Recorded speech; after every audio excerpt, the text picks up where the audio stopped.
Labdien, mani mīļie spridzinātāji Auni, klāt septembris, un paskatīsimies, ko taro kārtis saka, kas tad gaidāms ir Auna zīmē dzimušajiem.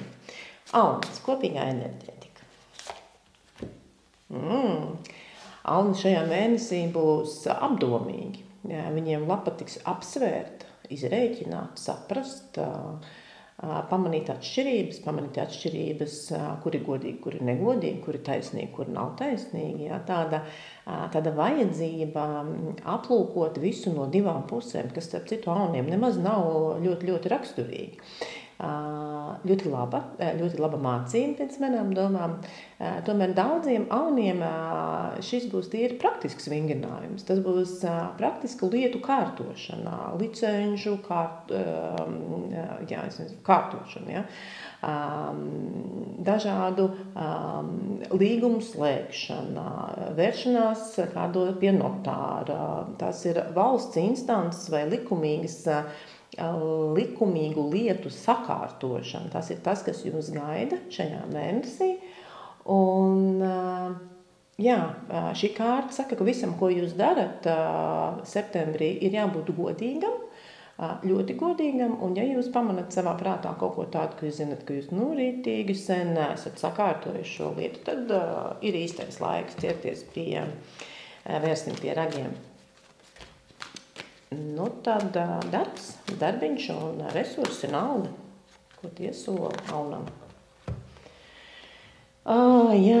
Darbā nāksies sēdēt uz vairākiem ķeblīšiem vienlaicīgi. Ja? Pirmkārt, tas var nozīmēt uz to, ka jums ir vairākie veidi, kā jūs pelnat, vai arī šajā mēnesī var parādīties kaut kāda blakus ienākumu vai blakus pienākumu un ienākumu, protams, viss savā starpā saistīts.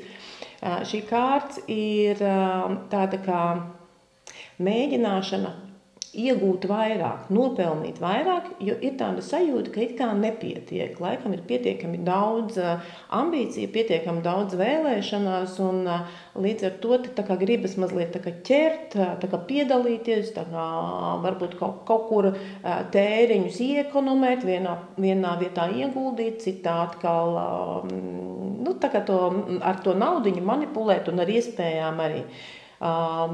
Dinamika, aktivitāte, darbība. Es teiktu, ka jūs būsiet pietiekami auglīgs, mīļais auns savā darbā. Tikai nenogurstiet, tikai nesāciet manipulēt, ja, ar pēdējiem spēkiem, jo tikko kā sāksies šeit kaut kāda manipulācija ar naudu vai ar savu spēka resursu, kā aunam raksturīgi. Jā, es varēšu tur, es varēšu arī tur. Nevajag būt visur, ja. Tā kā atceramies par līdzsvaru, atceramies par spēku samēriem un visu nekad nevar paspēt.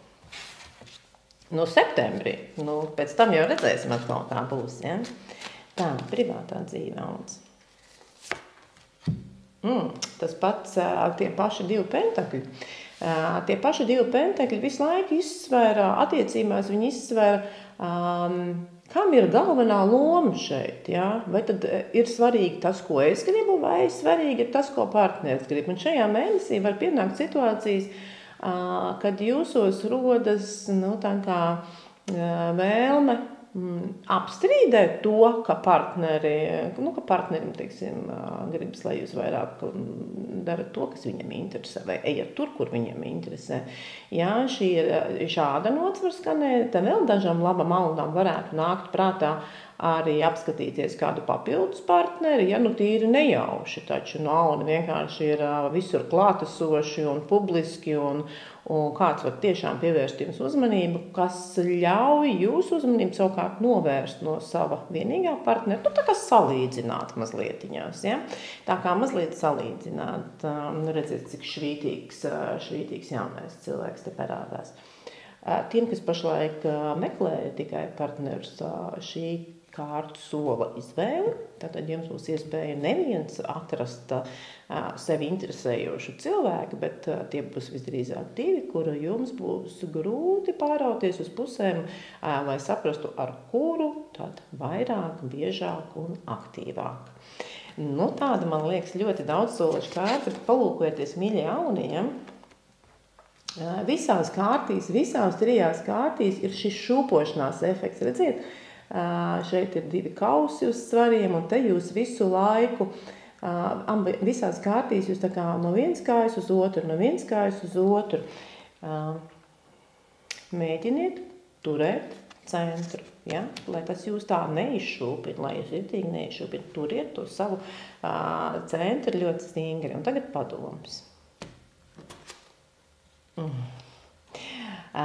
Kausu karalis. Kausu karalis saka, dariet tās lietas, kas jums ir ritīgi pie sirds. Tas, ko jūs vēl gribat pagūt šajā vasaras noslēgumā vai atvasarā, kas te mums tagad septembrī būs, peldieties, staigājiet ar basām kājām pa jūru, dodaties kādā ceļojumā pa Daugavu vai jebkur, izbrauciet varbūt vēl ar laivām, atrodiet tādu dziļu prieku visā, ko darat.